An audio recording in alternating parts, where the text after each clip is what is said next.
Chapter 6 of the Galaxy Primes by E. Doc Smith.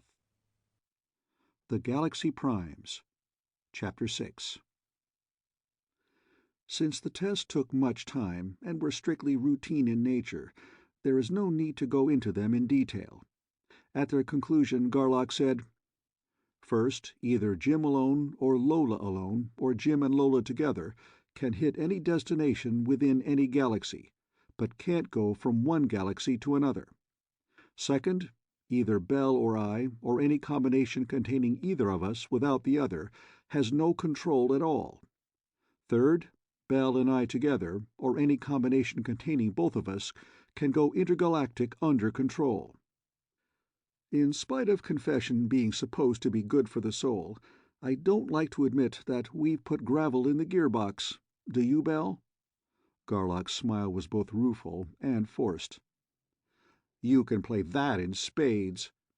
Bell licked her lips. For the first time since boarding the starship, she was acutely embarrassed. "We'll have to, of course. It was all my fault. It makes me look like a damned stupid juvenile delinquent." "Not by 19,000 kilocycles, since neither of us had any idea. I'll be glad to settle for half the blame." "Will you please stop talking Sanskrit?" James asked. "Or Lepet, so we two innocent bystanders can understand it?" "Will do," and Garlock went on in thought. "Remember what I said about this drive not being conditioned to anything? I was wrong. Bell and I have conditioned it, but badly.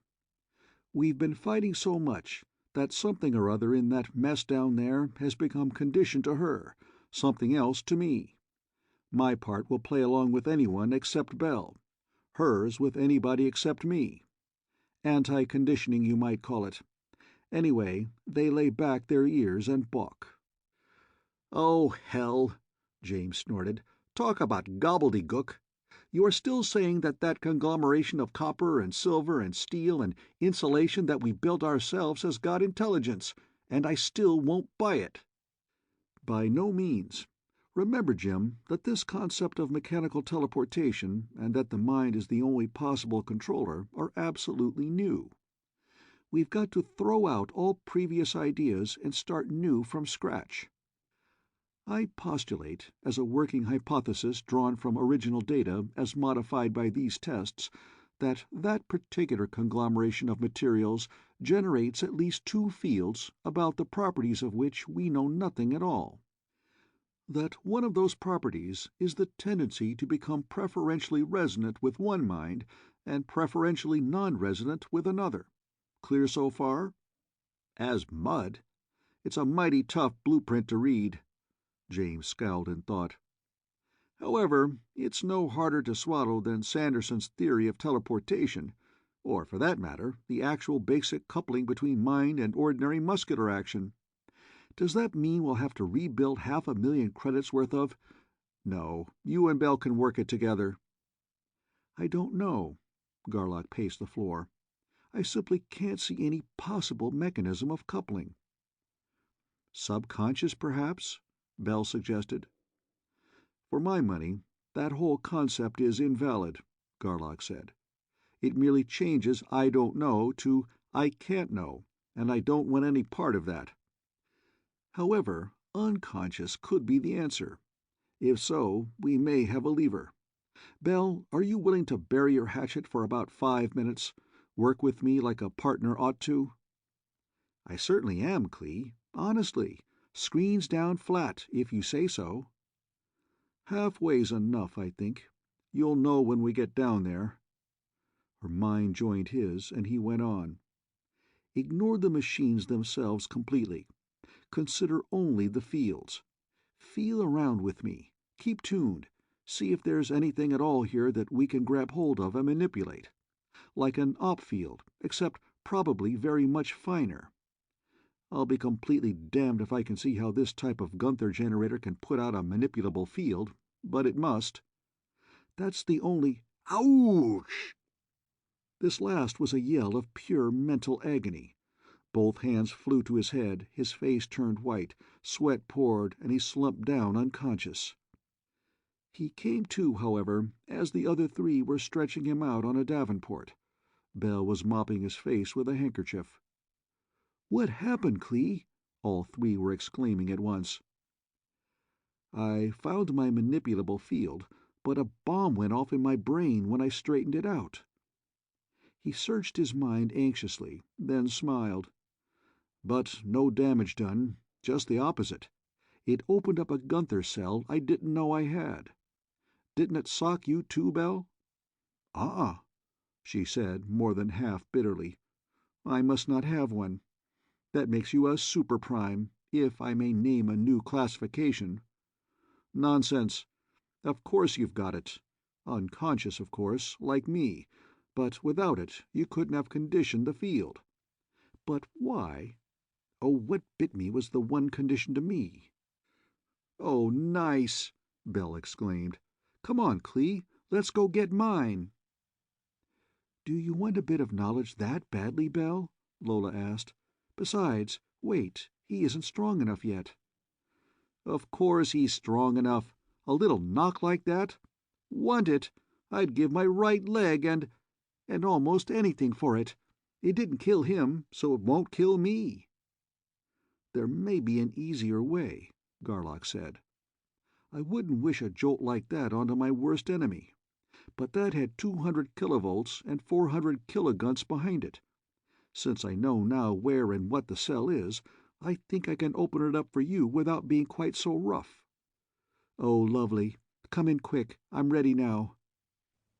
Garlock went in, and wrought. It took longer, half an hour, in fact, but it was very much easier to take. "What did it feel like, Bell?" Lola asked eagerly. "You winced like he was drilling teeth and struck a couple of nerves." "Uh-uh. More like being stretched all out of shape. Like having a child, maybe, in a small way. Let's go, Clee." They joined up and went. "Ha! There you are, you cantankerous little fabrication of nothings," Bell said aloud in a low, throaty, gloating voice. "Take that, and that, and now behave yourself.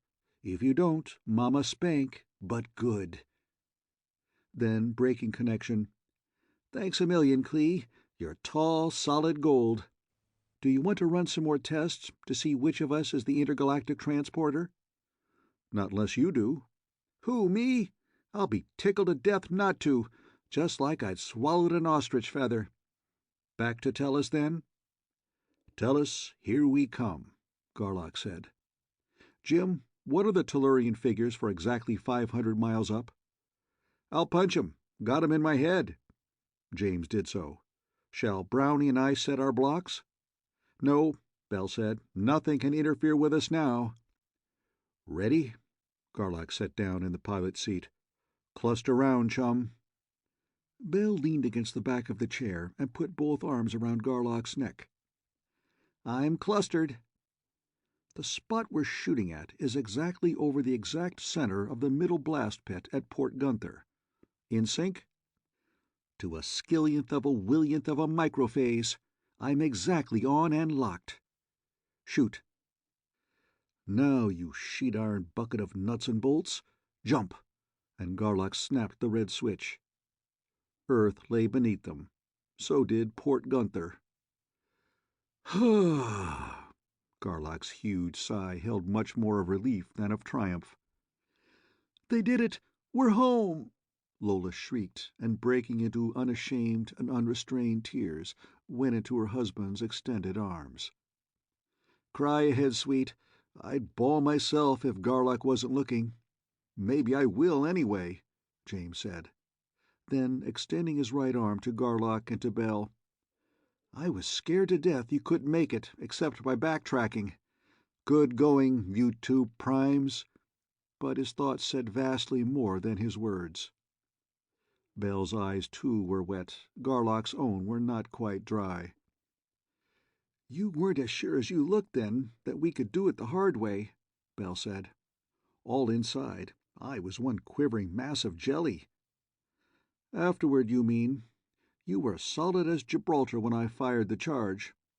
You're the kind of woman a man wants with him when the going's tough. Slide around here a little so I can get hold of you." Garlock released Bell, finally, and turned to the pilot, who was just pulling a data sheet from Compy the computer. "How far did we miss target, Jim?" James held up his right hand, thumb and forefinger forming a circle. "You're 1.87 inches high and off-center 0.53 inches to the north-northeast by east. I hereby award each of you the Bronze Medal of Marksman First.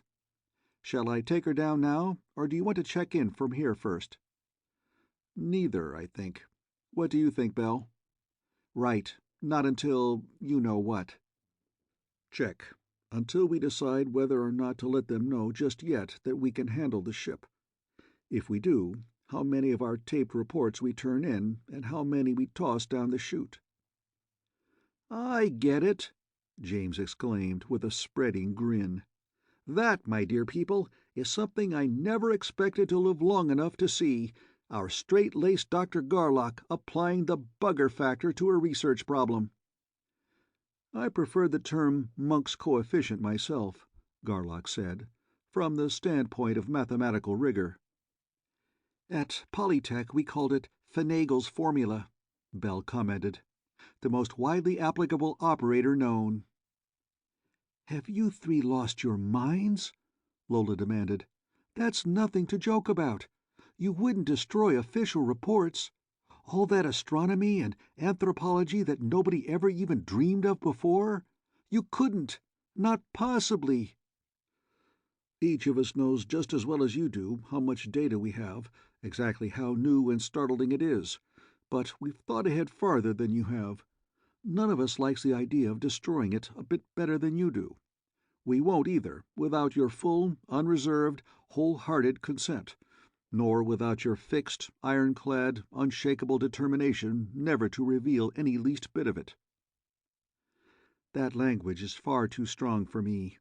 I'd like to be able to go along with you, but on those terms I simply can't." "I think you can, when you've thought it through. You've met Alonzo P. Ferber, haven't you? Read him?" One glimpse, that was all I could stand. He pawed me mentally and wanted to paw me physically the first time I ever saw him. "Check.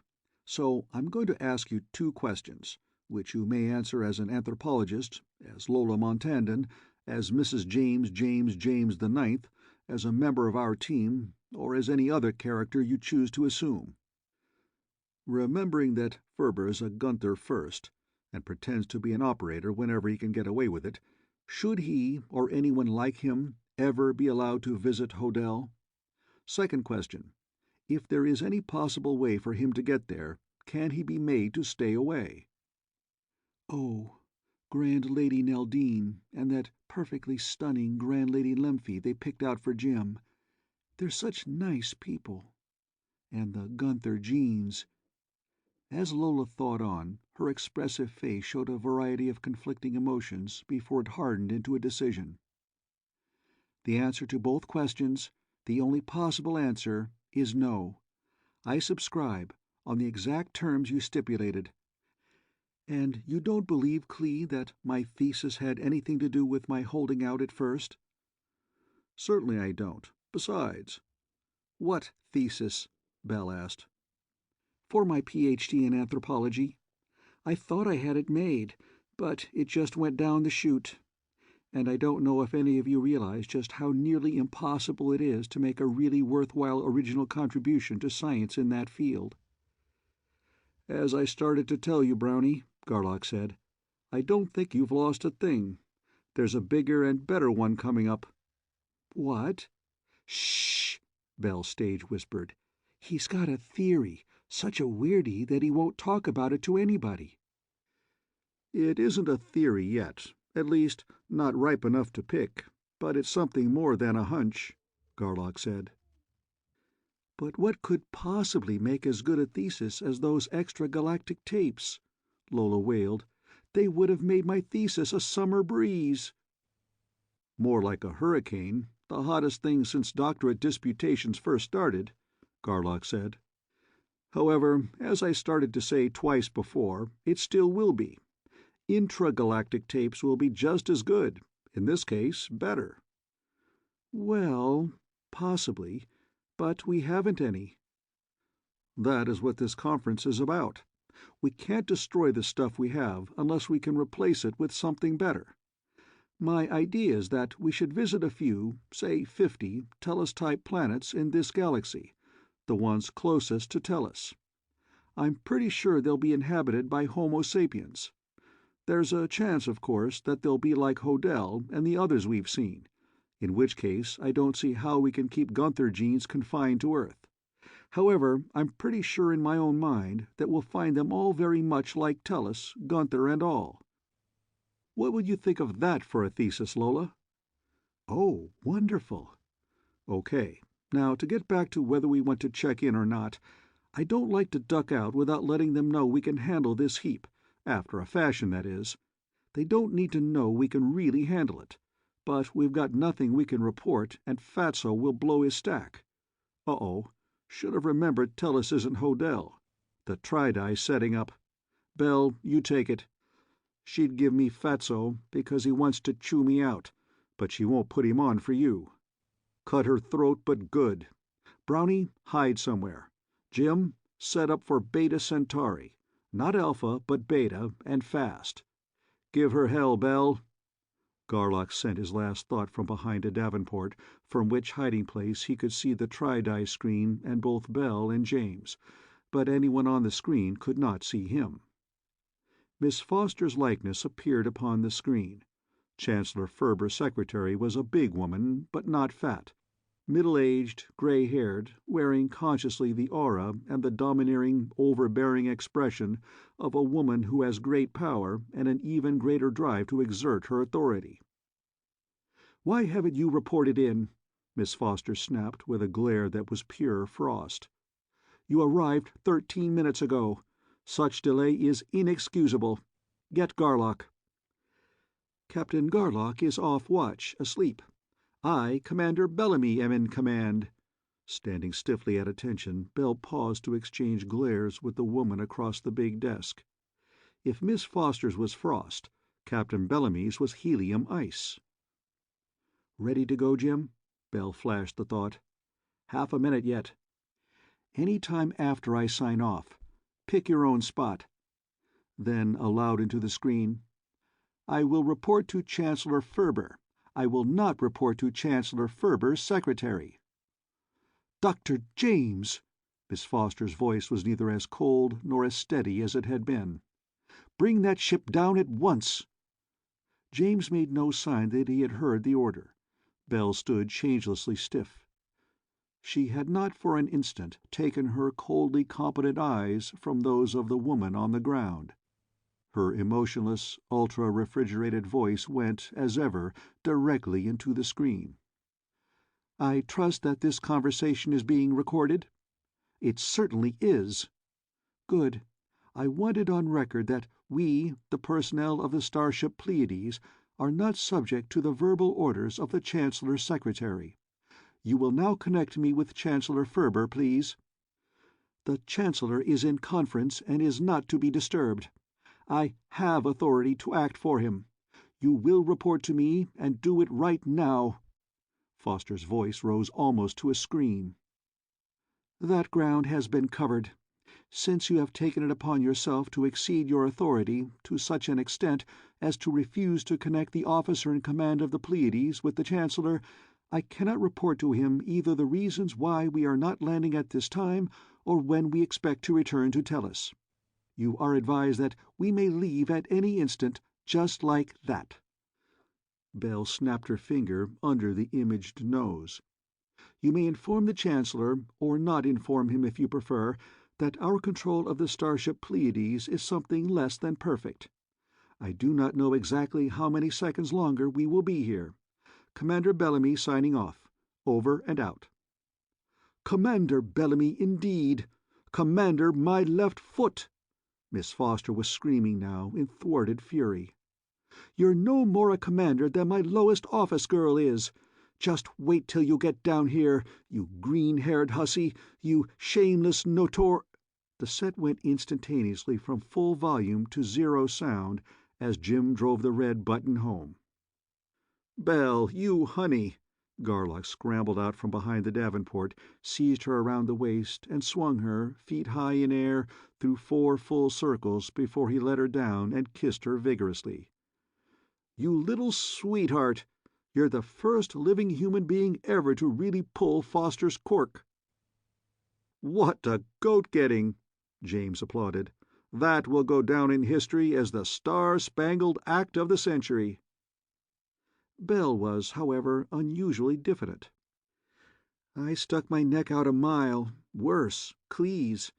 I'm sorry, Clee. I had to have some weight to throw around, and I only had a second to think, and that was the first thing I thought of. And after half a minute, she made me so damn mad that I went entirely too far." Just far enough. That was a perfect job." "But she'll never forget that, and she'll crucify you as well as me when we land. She knows I'm not a commander." "She just thinks you ain't. The official log will show, though, that after only 1 day out I discovered that we should all be officers, 1 captain and 3 commanders, with pay and perquisites of rank. I'll think up good and sufficient reasons for it between now and when I make up the log." "But you can't. Or can you, really?" "Well, nobody told me I couldn't, so I assumed the right. Besides, you didn't tell her commander of what, so I'll make it stick, too. See if I don't. Or else I'll tear 2 or 3 offices apart finding out why I can't. You can be sure of that." "All that may not be necessary," Lola said. "That tape will never be heard. I'll bet she's erased it already." "Perhaps, but ours isn't going to be erased. It will be heard exactly where it will do the most good." "I'm awfully glad you don't think we're on the hook. All that's left, then, is that second-in-command business. Both of you know, of course, that that was just window dressing." "You were telling the truth and didn't know it," James said cheerfully. "You have actually been second-in-command ever since the drive tests." "I haven't, and I won't. Surely you don't think I'm enough of a heel, Jim, to step on your toes like that?" "Nothing like that involved. You tell her, Clee." "Gunther ability is what counts. You're a prime. Jim's an operator. So, now that we can handle the heap, you'll have to be second in command whether you like it or not. Any time you can out-Gunther me, we'll trade places. And you won't have to take the job away from me. I'll give it to you." "But no hard feelings, Jim? No reservations? Screens down?" "None whatever. In fact, I'm relieved. I'm Guthered for this board here. For that one, I'm not. Come in and look, and shake on it." Belle looked, and while they were shaking hands, she flashed a thought at Lola. "Do you know that we've got 2 of the finest men that ever lived?" "I've known that for a long time," Lola flashed back. "But you've hardly started to realize what they really are." "Well, shall we start earning our pay and perquisites by getting to work on this planet that we haven't even looked? Wait a minute. We're just about to open up the galaxy, aren't we?" They were. "Then there'll have to be some kind of a unifying and correlating authority, a galactic council or something, and the quicker it's set up the better, the less confusion and turmoil and jockeying for position there will be. Question: should this authority be political?" "It should not," James declared. "It takes United Worlds 7 solid days of debate to decide whether or not to buy 1 lead pencil." "Military or naval, I suppose it'd be. That's what Clee's driving at," Belle said. "You're wonderful, Clee. Simply priceless. We're officers of the brand-new Galactic Navy. Subject to civilian control, of course, but the civilians will be the United Galaxian Societies of the galaxy, and nobody else. Beautiful, Clee.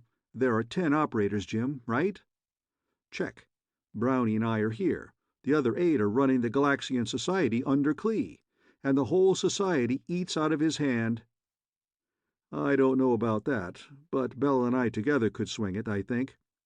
"I'll say we could," Belle breathed. "And I simply can't wait to see you kick Fatso's teeth in with this one." "I don't like the word Navy," Garlock said. It's tied definitely to warfare. How about calling it the Galactic Service? Applicable to either war or peace. Brass hats will think of us in terms of war, even though we will actually work for peace. Any objections? There were no objections. "About the uniforms," Lola said eagerly. "Space black and star white, with chromium comets and things on the shoulders." "To hell with uniforms," Garlock broke in. "Why do women have to go off the deep end on clothes?" "She's right. You're wrong, Clee," James said. "Without a uniform, you won't get off the ground, not even with the Society. And you'll be talking to top planetary brass. Also, they're Gunther'd plenty. You can feel their op field clear out here." "Could be," Garlock conceded. "Okay, you girls dope it out to suit yourselves. But think you can stand it, Belle, to wear more than 12 square inches of clothes?" "Wait till you see it, chum. I've been designing a uniform for myself for positively years." "I can't wait. And you're a captain, of course." "Huh? You can't have two cap— Oh, I see. Primes. I appreciate that, Clee. Thanks." "Hold on, both of you," James said. "You haven't thought this through far enough. Suppose we meet forces already organized. Better start high than low. You've got to be top admiral, Clee." "Rocket oil. Suppose we don't find anything at all." "You're right, Jim," Bell said.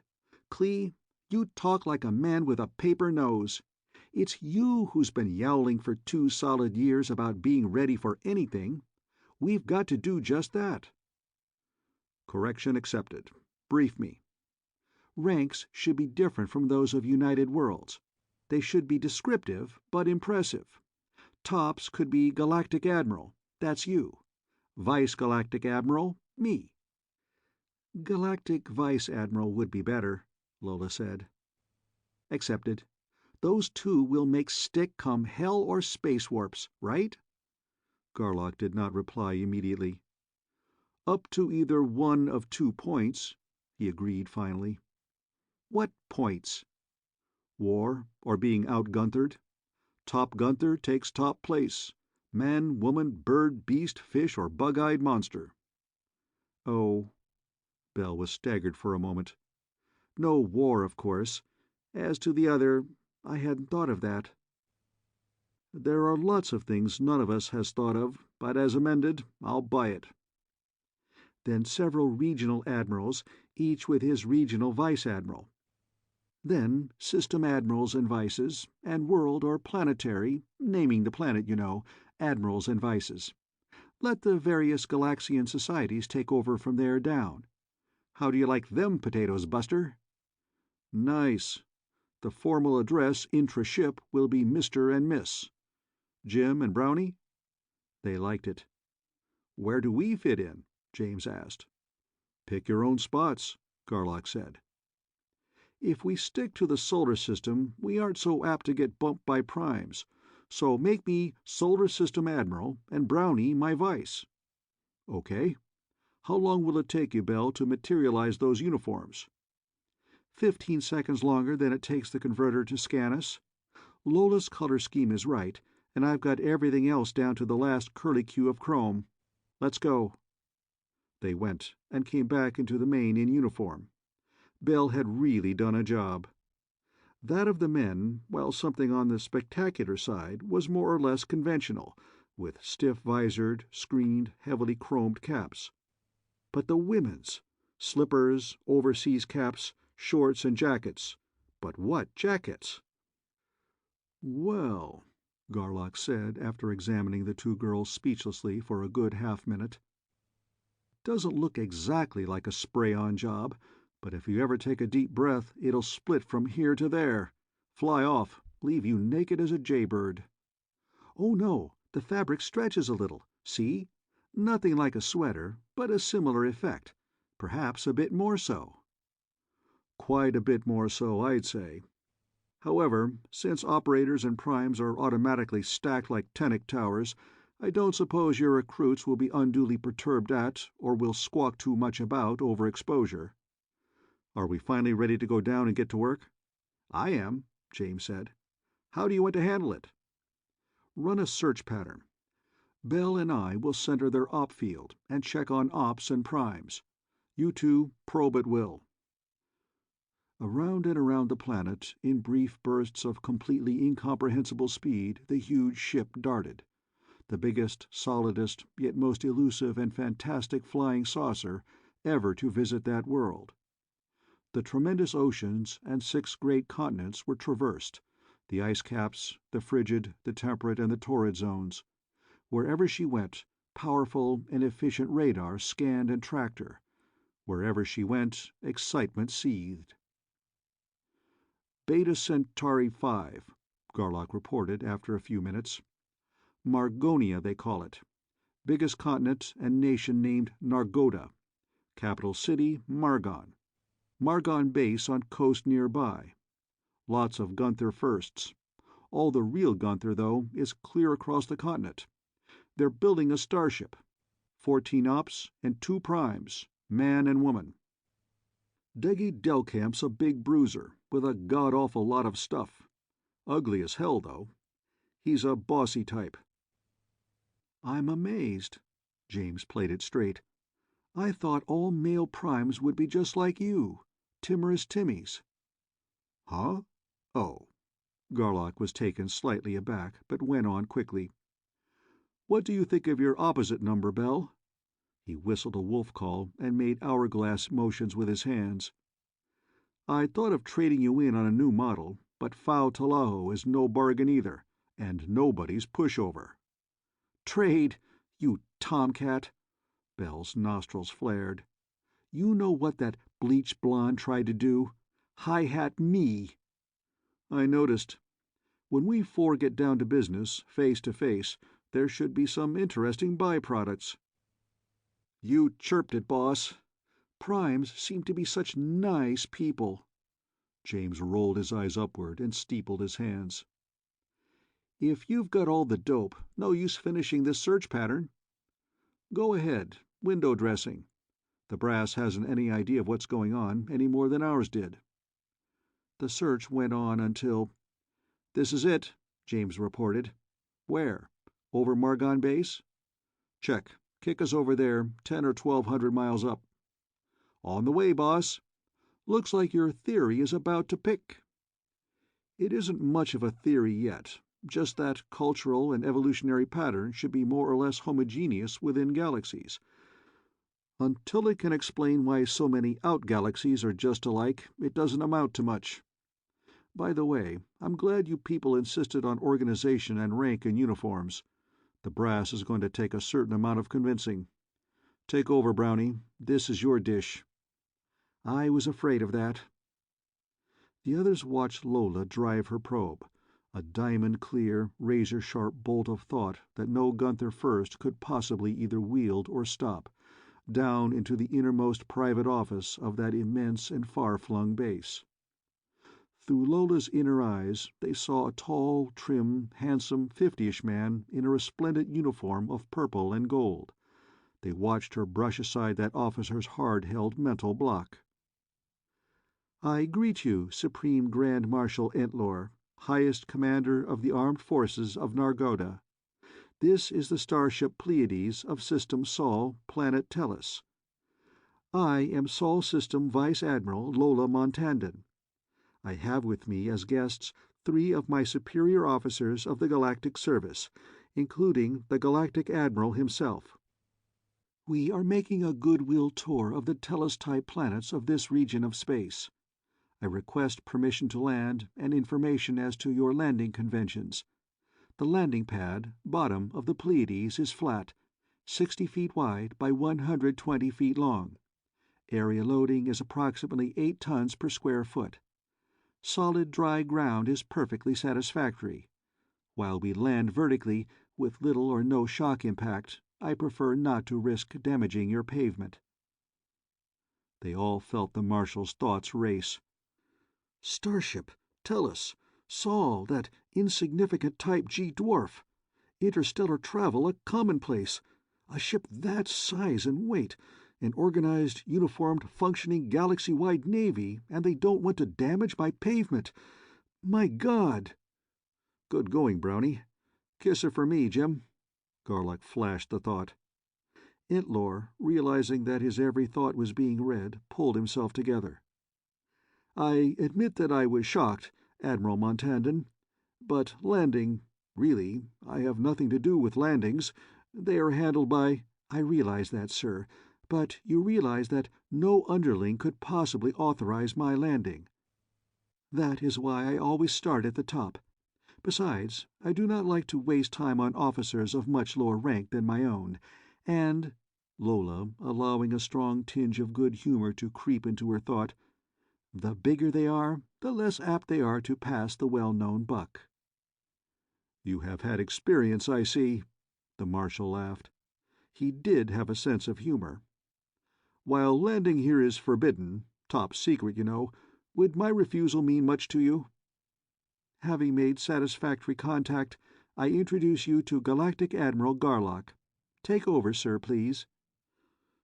Entlor winced, for the probe Garlock used then compared to Lola's very much as a diamond drill compares to a piece of soft brass pipe. "It would mean everything to us," Garlock assured him. "Our mission is a perfectly friendly one. We will have a friendly visit or none. If you do not care for our friendship, another nation will." "That wouldn't do either, of course." Entlor paused in thought. "It boils down to this. I must either welcome you or destroy you." "You may try." Garlock grinned in frankly self-satisfied amusement. "However, the best you can do is lithium hydride fusion missiles in the hundreds of megatons range. Firecrackers. Every once in a while, a planet has to try a few such things on us before it will believe that we are powerful as well as friendly. Would you like to test our defenses? If so, I will neither take offense nor retaliate." Supreme Grand Marshal Entlor was floored. "Why, not at all.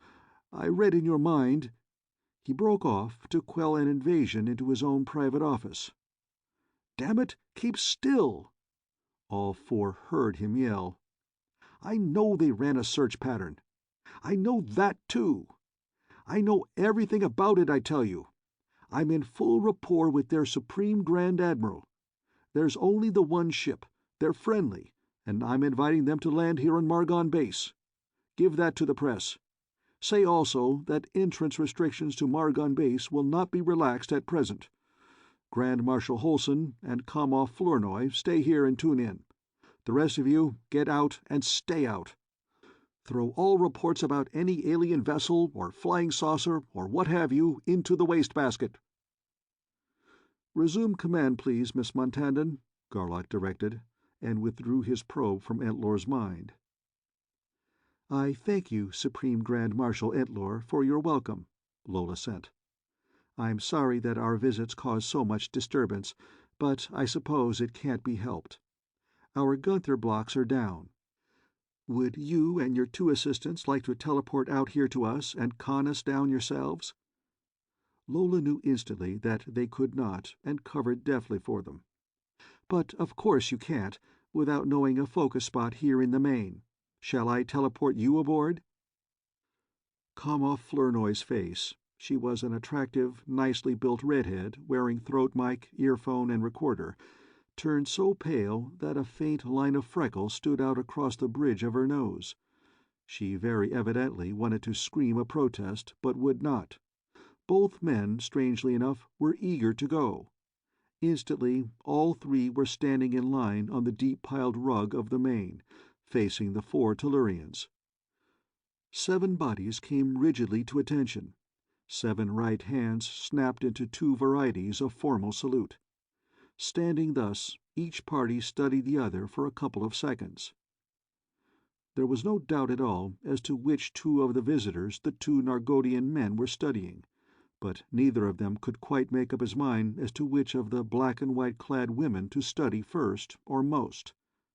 The redhead's glance, too, flickered between Bell and Garlock. Incredulous envy and equally incredulous admiration lit her eyes. "At rest, please, fellow officers," Garlock said, and Lola performed the necessary introductions, adding, "We do not, however, use titles aboard ship. Mr. and Miss are customary and sufficient." Behind each row of officers a long davenport appeared, between them a table loaded with sandwiches, olives, pickles, relishes, fruits, nuts, soft drinks, cigars, and cigarettes. "Help yourselves," Garlock invited. "We serve neither intoxicants nor drugs, but you should find something there to your taste." "Indeed we shall, and thank you," Antlor said. "Is there any objection, Mr. Garlock, to Miss Flournoy transmitting information of this meeting and of this ship to our base?" "None whatever. Send as you please, Miss Flournoy, or as Mr. Antlor directs." "I'm glad I didn't quite scare myself out of coming up here," the communications officer said. "This is the biggest and nicest thrill I ever had. Such a thrill that I don't know just where to begin." She cocked an eyebrow at her commanding officer. "As usual, whatever you think should be sent." Antlor sent her a steadying thought. Then, as the girl settled back with a sandwich in one hand and a tall glass of ginger ale in the other, he went on to Garlock. "She is a very fine and very strong telepath, by our standards at least." "By galactic standards also." Garlock had, of course, been checking. "Accurate, sharp, wide range, clear thinking, and fast. Not one of us four could do it any better." "I thank you, Mr. Garlock," the girl said with a blush of pleasure, and with scarcely a perceptible pause in her work. A tour of the ship followed, and as it progressed, the more confused and dismayed the two Nargothian commanders became. "But no crew at all?" Holson demanded incredulously. "How can a thing like this possibly work?" "It's fully Guenthered," Lola explained. "It works itself. That is, almost all the time. Whenever we land on any planet for the first time, one of us has to control it, or for any other special job not in its memory banks. When you're ready for us to land, I'll show you. It's my turn to work." "Miss Flournoy, have they cleared the air over Pylon 6? "Yes, sir. Clearance came through 5 minutes ago. They are holding it clear for us." "Thank you. Miss Montandon, you may land at your convenience." "Thank you, sir." Lola took the pilot's chair. "This is the scanner. I pull it over my face and head, so. Since I am always in tune with the field—" "What does that mean?"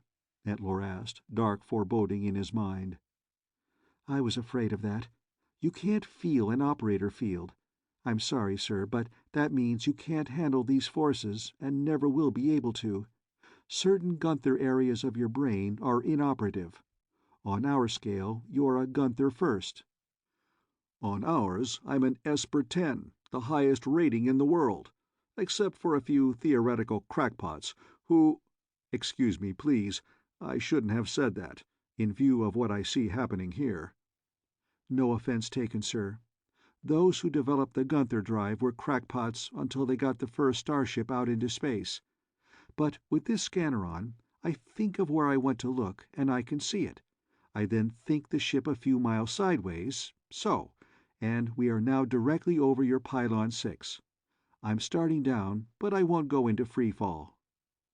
Apparent weight grew less and less, until— "This is about enough for you, Miss Flournoy?" "Just," the Commoff agreed with a gulp. 1 pound less, and I'm afraid I'll upchuck that lovely lunch I just ate." "We're going fast enough now. Everyone sitting down? Brace yourselves, please. You'll be about 50% overweight for a while." As bodies settled deeper into cushions, Antlor sent Garlock a thought. "We three weigh about 500 pounds. You lifted us instantaneously, or nearly so, but I'll pass the question of acceleration for the moment. 1,100 miles straight up. How did you repeal the law of conservation?" "We didn't. We have fusion engines of 20 million horsepower. Our operator field, which has a radius of 15,000 miles and is charged to an electrogravitic potential of 100,000 gunts, stores energy. Its action is not exactly like that of an electrical condenser or of a storage battery, but is more or less analogous to both. Thus, the energy required to lift U-3 came from the field, but the amount was so small that it did not lower the potential of the field by any measurable amount. Setting this ship down, call it 60,000 tons for 1,000 miles at one gravity, will increase the field's potential by approximately 1/10 of 1 gunt. Have you studied paraphysics? No. It wasn't practical, eh? Garlock smiled. Then I can't make even a stab at explaining instantaneous translation to you. I'll just say that there is no acceleration involved, no time lapse. There is no violation of the law of conservation, since departure and arrival points are equigunterial. But what I'm really interested in is that small group of high espers you mentioned. Yes, I inferred that from Miss Montanden's comments.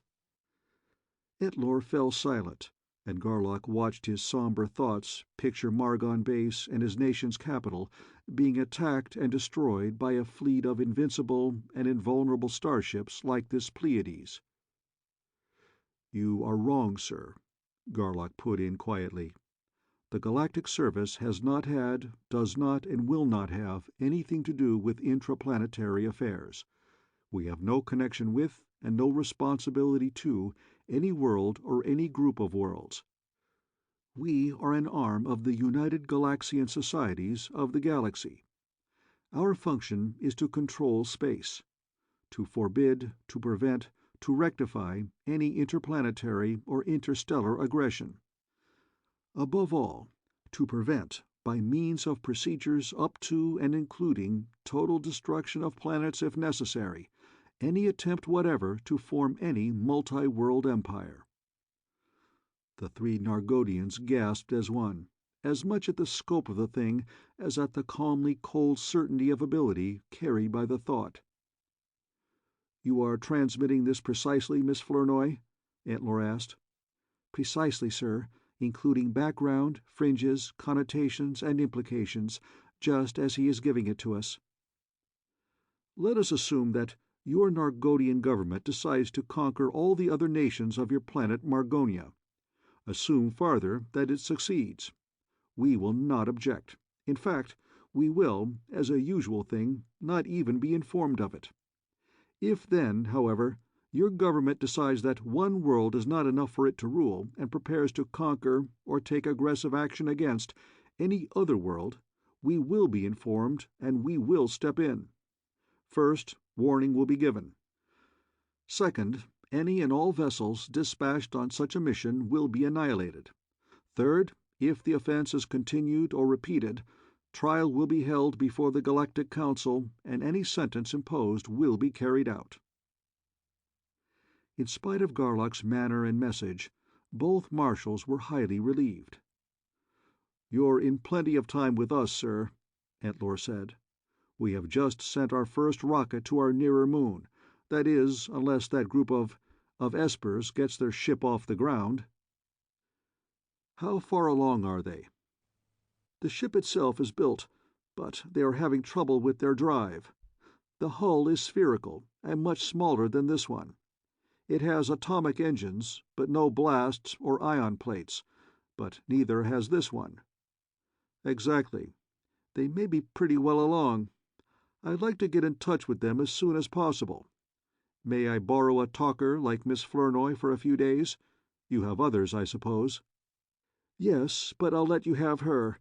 It is of the essence that you have the best one available. Miss Flournoy?" "Yes, sir." Besides reporting, she had been conversing busily with James and Bell. "Would you like to be assigned to Mr. Garlock for the duration of his stay on Margonia?" "Oh, yes, sir," she replied excitedly. "You are so assigned. Take orders from him or from any designate as though I myself were issuing them." "Thank you, sir. But what limits?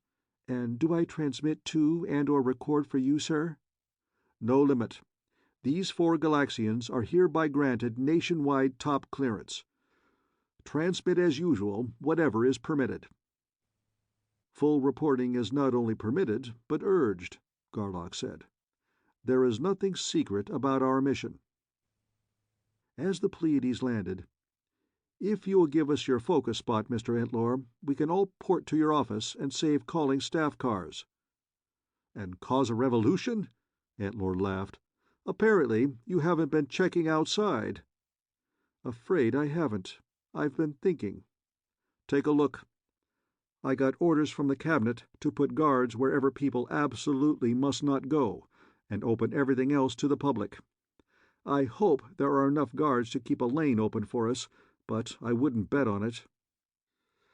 Garlock was very glad that the military men's stiff formality had disappeared. "You Galaxians took this whole planet by storm while you were still above the stratosphere." There is no need to go into detail concerning the reception and celebration. On Earth, one inauguration of a president and one coronation of a monarch were each almost as well covered by broadcasters, if not as turbulently and enthusiastically prolonged. From the Pleiades they went to the administration building, where an informal reception was held, thence to the Capitol, where the reception was very formal indeed, thence to the grand ballroom of the city's largest hotel, where a tremendous and long-winded banquet was served. At Garlock's request, all 16 members of the Crackpot Group, the most active members of the Deep Space Club, had been invited to the banquet. And even though Garlock was a very busy man, his talker tuned in to each one of the 16, tuned them all to the Galactic Admiral, and in odd moments a great deal of business was done. After being told most of the story, in tight-beamed thoughts that Kama Flournoy could not receive, the whole group was wildly enthusiastic.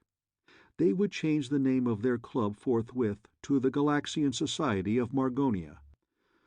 They laid plans for a worldwide organization which would have tremendous prestige and tremendous income. They already had a field. Garlock knew about their ship. They wanted the Pleiades to move over to it as soon as possible. Yes, Garlock thought he could do it the following day, if not, as soon as he could. The Pleiades had landed at 10 o'clock in the forenoon, local time. The banquet did not come to an end until long after midnight.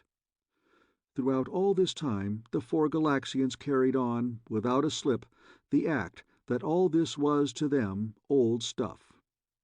It was just a little before daylight when they returned, exhausted, to the ship. Kama Flournoy went with them. She was still agog at the wonder of it all as Bell and Brownie showed her to her quarters.